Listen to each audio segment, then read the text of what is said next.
Yeah. Yeah, it is working. All right, now it's working. Tom, okay, cool. All right, So I'm awesome. recording now, Yeah, okay. Let me and get my. I'm going to pull up my file for you. Is everyone allowed to record? Okay, No. we're going to start with a couple of haikus, people. The first one is why we need veggies for survival. Hey, hold on. Oh, sorry. We're only recording. Why we need veggies for survival. Celery and palm and artichokes all have hearts, but poets have souls.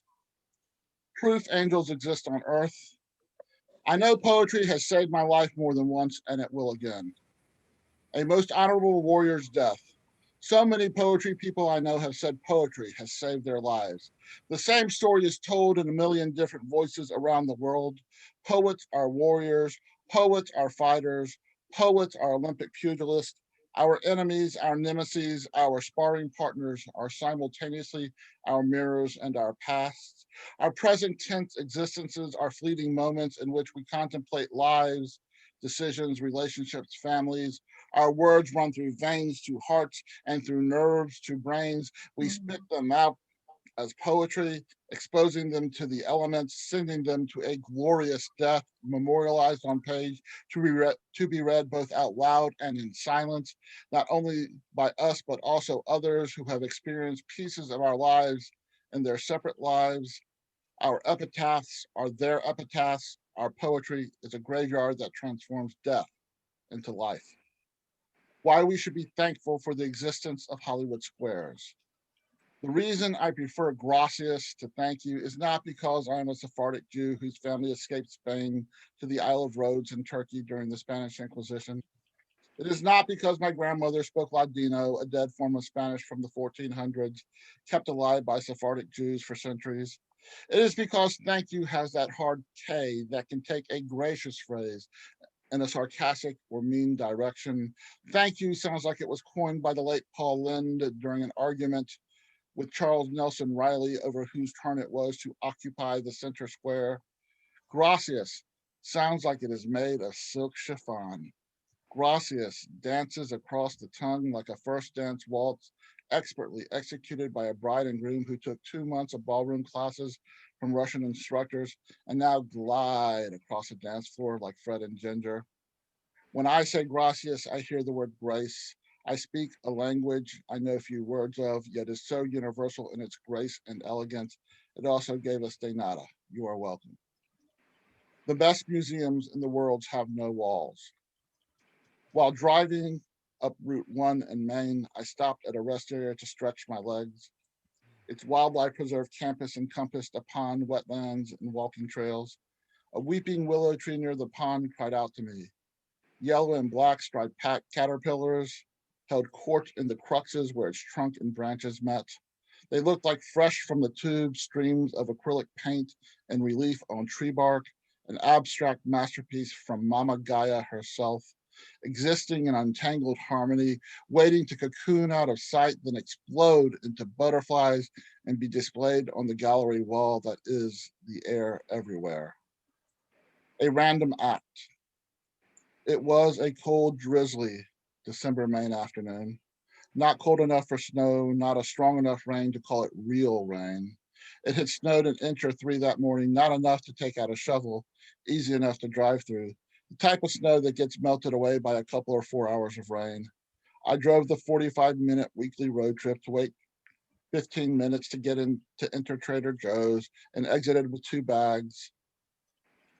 I rolled my cart 2 parking lot aisles over to the cart receptacle, and while walking back to my car, I saw a woman holding several bouquets of flowers, placing the cellophane wrap packages stemming down under windshield wipers. I asked her what she was doing. She said that on a day like today, she thought people wouldn't mind getting flowers from a stranger.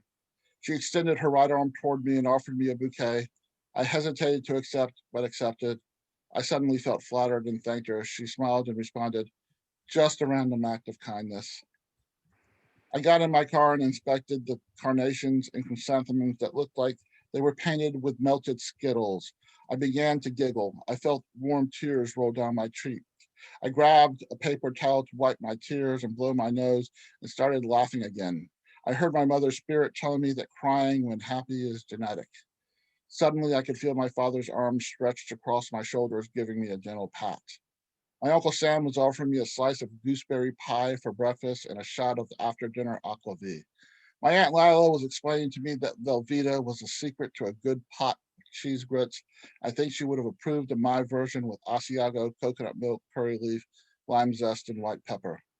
My Aunt Charlotte was tightly hugging me, acknowledging that her secret depression wasn't something I had to keep secret. My Uncle Ralph offered me an ice-cold Fresca and told me he was no longer afraid to converse with his teenage nephew he thought might be gay. My friend of 21 years, Beth, wasn't telling me she had decided to discontinue chemotherapy, but instead was making her famous potato soup, while her giant yellow lab Ebenezer was asking me to rub his belly. This random act of kindness flooded my heart with sunshine the sun was refusing me that cold, drizzly December Maine afternoon. This random act of kindness allowed me to feel a little less pandemic isolation sad, a little less afraid, and a little less alone. Another haiku. When I get snowed in, I try not to put off chores I will still put off. This is called One More Reason Charlotte Regretted Not Having Daughters. Charlotte's boys built a snowman while she cooked her famous pineapple white chocolate snow day flapjacks. As the kids smothered maple, cardamom, coconut cream on the jacks, she noticed a band of fuchsia on the snowman. She layered up in long johns, fleece sweats, ski socks, and vinyl knee-high snow boots. Charlotte tromped through post-blizzard snow to discover her $250 designer cashmere scarf on the snowman. The water damage was irreparable, according to the dry cleaner. After the snow melted, she handed her eldest son a spade to dig a grave. She had her youngest son play taps on a kazoo while the middle son recited "The Lord is my shepherd" in its entirety. The cashmere scarf was buried in a Havanista cedar cigar box coffin. For posterity, her husband videotaped the only funeral for a scarf in modern history. During the ceremony, Charlotte drank from a goblet filled with farm fresh apple cider she secretly wished was rum. The meaning of life is not about breathing, but deciding to breathe. This is called Because Dervishes Still Whirl on Hotter Than July Nights. I am standing still, stagnating. While the world around me is swirling and twirling, my existence is being dizzied by whirling dervishes that may only exist in my imagination by virtue of anxiety or doctor-prescribed medication. I feel I've fallen into an eddy, drowning, trying to climb out, fingers haplessly gripping water droplets to no avail. But I am not in any body of water except maybe a sweaty pillow on an extremely hot, humid, unair-conditioned July night. I stand by my assessment that Stevie Wonder's Hotter Than July is undisputedly one of the greatest soul music albums of all time. I'm no longer 54, but 14, obsessed with Stevie's music. Having tried tequila for the first time, having had one or two shots too many, my brother Paul awkwardly walks me up 2 flights of stairs to my bedroom, pushes his drunken brother onto my bed, and walks away cackling like a Shakespearean witch. I'm on my back horizontally on a vertically oriented bed.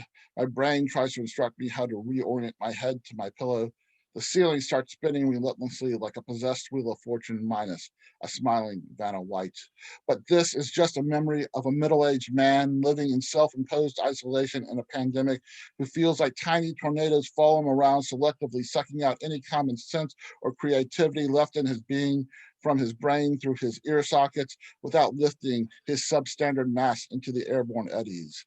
Maybe I should follow the advice of the mystic poets who say to celebrate life by dancing instead of watching others dance.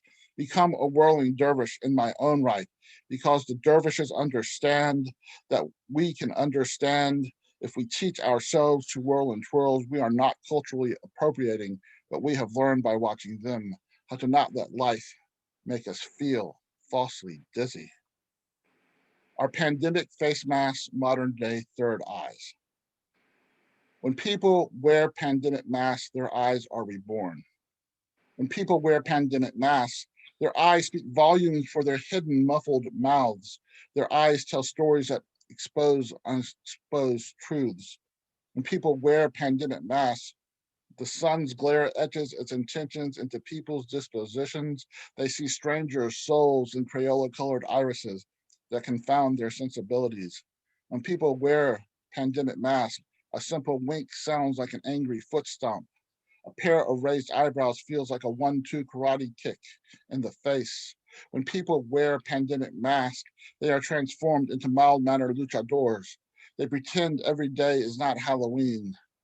When people wear pandemic masks, they wait in long lines for open air breaths. They decide to breathe tomorrow. When people wear pandemic masks, they breathe. They see. They cannot hide their eyes. This is another haiku, figurative life vest for sale. When it rains and rains, my mind sends me to places perfect for drowning. Raindrops keep falling on my poem. When I woke this morning, it was raining. As I brushed my teeth, I heard the rain pound against the eave outside my bathroom window. I knew these raindrops were large raindrops, the type of raindrops when they plop on your windshield, refuse to roll down the glass, decide to expand and make the windshield wipers work for their wages. Raindrops that remind me of tiny pouches of sweet juice in a Satsuma tangerine that pop in my mouth like fresh cranberries pop in a pot of oolong tea and orange juice tinged with maple syrup, allspice, and cardamom, bubbling into a cranberry sauce to top off my mother's famous Thanksgiving oyster stuffing. Raindrops that cause mind drains when I decide to get the mail instead of waiting out the storm, a storm with winds that will fell a 30-foot crabapple tree, still slightly attached to the trunk by a sliver of wood, like when I try to snap the bottom off an asparagus without a knife, and the bottom piece is hanging on, flipping me off, screaming, "Fuck you, I'm edible." This storm is a poet who hoards words and old poems he refuses to abandon. He writes a poem, and after 2 stanzas, he writes a new stanza that doesn't quite fit in, but he knows the third square peg, third stanza will transform into its own masterpiece poem. He abandons his potential pièce de résistance for a week or a month till the remainder sneaks out from his brain like snot from a high-pitched allergy sneeze onto a red silk tie. The poet revels in writing lush language Yelp reviews, whether about white tablecloth coquille Saint-Jacques or shack by the sea full-bellied clams. He paints pictures of food with the delicate brushstrokes of a French impressionist painting found in a childless widow's home by her niece in auction, all for $32.6 million. This poet will want to call in for a mental health day because the rain makes him want to go back to bed, but instead changes his tie, finishes his poem, and wonders why non-poet people say poets are overly sensitive. Another haiku, when the tears happened, there was no excuse for it except the nothing. The secret to surviving sinkholes. It seemed to happen so organically. I decided to stay in bed more than 5 minutes, then 10 minutes, then an hour, and so on and so forth. Tears happened for no discernible reason, out of the blue, without warning, without trigger. Without help, I would have stayed in bed. This sudden sadness didn't just happen, it manifested. It was waiting in the wings to throw me the worst kind of surprise party. No people, no presents, no cake, but plenty of candles to burn down my life, my self-esteem, my self-worth. Without help, I would have accepted the storyline the bed told me that it was the safest place for my existence. But a bed that talks is the voice of depression. Depression can act like a cul-de-sac sinkhole that sucks in a car parked on the street, consumes a fire hydrant, takes a bite of sidewalk, then attacks a front yard, working its way up a walkway to the front door. It politely rings the doorbell before swallowing the door. A family of 4 and 2 dogs have to escape through the backyard, abandon everything they own, even cars, because the sinkhole expanded westward, engulfing the driveway. The inestimable speed of a sinkhole acts like depression when the word chemical is bandied about by a doctor. But no words used by doctors are bad words. Some words are just crutches, something temporary till the person who listens to their bed instead of their head starts recognizing the existence of their heart, their skin, their soul. Their peripheral vision is hampered by a hoodie the bed gave them as a gift at the surprise party that surprisingly never ended. But now, the owner of the bed has asked for help. I learned I can yell surprise at the bed, get up, and walk away. This is another haiku. The worms can't do all the work. Teach a man to fish, and he might not have patience to wait for a fish. From squirrel to eternity. I saw a squirrel with a pine cone in its mouth, twice the size of its head. The squirrel had torn apart the pine cone, so it didn't look like a pine cone. It looked primal, but the squirrel was fluffy and cute. I thought to myself, that primal and cute never happened at the same time. I needed a picture. I walked around the corner and the squirrel was just sitting there in the shade under a bush on a 92-degree Maine July afternoon. I lifted my phone for the photo. The squirrel dropped the pine cone into his little paws and yelled, "Hey, motherfucker! I didn't give you permission to take my photo or take a film of me to make a fucking meme your fucking human friends will fucking laugh at and post online." He put the pine cone in his mouth and jetted fast as fury, dodging and weaving a bevy of pine trees like a Heisman Trophy winner. He took shelter in a group of sculpted yews. I knew I'd never get the shot. I walked away and a pine cone that must have been flying 100 miles per hour hit the middle of my bald spot. As I lay in the grass, concussed and dizzy, the squirrel walked over to me and crossed his arms over his earnest borgnine from here to eternity barrel chest, looked me square in the eyes and said, "Take a photo of this motherfucker." Why I am certifiably defective. Some people have accused me of being a communist when it comes to cheese. I am anti-American cheese. I 100% believe that McDonald's can afford to offer cheddar or provolone on all cheeseburgers and ditch the over-processed crapiolas without raising prices. Also, when it comes to Cheese Whiz, while I am okay with the delivery method, I am wary of any cheese that does not have to be refrigerated and legally has to be spelled with a Z. I will admit, though, there is something to be said for a good old-fashioned grilled American cheese sando on fortified bleached wheat, preservative-laden white bread with a bowl of Campbell's condensed tomato soup lacking any chunky pieces of tomato or basil or oregano, a summer camp nostalgia meal that makes me a giddy foodie. I could write an extremely long dissertation on the issue of the horribility of condensed soups that might possibly win me a Pulitzer after a bidding war for media rights between the New York Times, Washington Post, and Bon Appetit. But the only PhD offered in ranting and raving from Notre Dame University requires all students in the program to subsist on communion wafers as their sole carb source for its duration. That rule offends me as a Jew, and they won't let me substitute matzah for the wafers, which is their right as a religious educational institution. After being denied this incredible learning opportunity, I tried to defect to Russia, was denied entry, but received a lovely handwritten consolation letter from Vladimir Putin himself. "My dearest Mr. Franco, while we appreciate your position on vast wood cheeseburgers, your very public opinions on old-fashioned grilled American cheese sandwiches disqualifies you for citizenship to Mother Russia. With sincerity and sadness as a fan of your most clever poetry, because dictatorial despots can be poetry lovers too. The future modern-day Tsar of the all-supreme Russian Empire, the Vladman Putin. P.S. Is the Vladman thing a bit too much? I think it makes me sound hipper with the young folk. BTW, if you had been accepted for defection, you would have been the first American-born Jewish poet laureate in Russian history. Do svidaniya." Less than a week later, I received a letter kicking me out of the Communist Party of the United States of America. One more small piece. You have a minute and a half. Oh, I have a minute and a half. Well, this is all I've got on here right now. So it's the art of agreeing to not disagree. I might agree with something I don't fully understand, as long as I can understand that what I'm agreeing with isn't disagreeable. And I will stop there. Thank you very much. Woo! I salute you, Jim. Masterful What set. a poet. What a poet. Fantastic. The talent. The talent. The shit. Talented. I didn't even realize that 20 minutes passed or whatever. Me neither. I want to be you when I grow up. I feel like Yeah, everything is like Game flat. on. The real stuff all the way from Maine. All right, that was some Well, good stuff for the shalom, evening for everyone. sure. Thank you.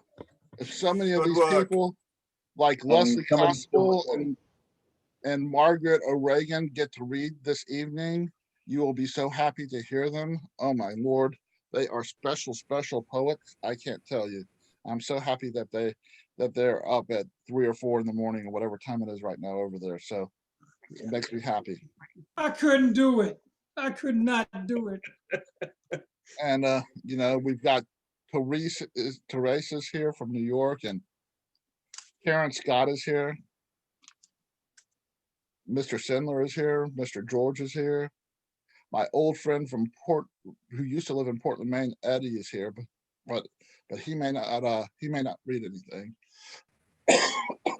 But I hope he would. You want me to use the other computer? Wow, thank you. That was a fantastic set. Gracias. I'm posting the list in the chat. Could you make sure you find your name there? And if you want to swap between people, that's all fine.